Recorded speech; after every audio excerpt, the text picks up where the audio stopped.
কালকের দিনটা ছিল আমার জন্য খুব হেক্টিক।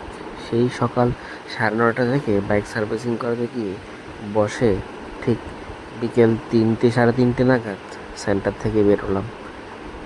দেখুন, বসেই আছি সার্ভিসিংয়ে।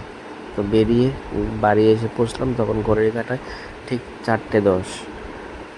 ওই সময় বউ ডিউটি করে চলে এসছে। দেখুন, বউ একদম টায়ার্ড হয়ে বসে আছে।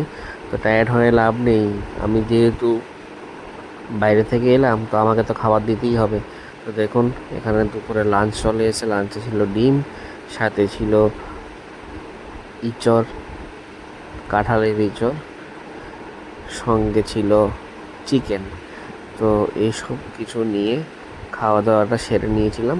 আর একটা জিনিস, বেগুন, আলু আর মাছ দিয়ে ঝোল করা হয়েছিল, সেটা আমার মোটামুটি ভালোই পছন্দের। আর মাছের মধ্যে যদি এরকম একটা লেজ হয় তাহলে উফ, আর কোনো কথাই নেই। কার কার লেজ খেতে খুব পছন্দ অবশ্যই কমেন্ট করে জানাবেন। তো আজকের ভিডিওটা এতটুকুই, চলুন টাটা।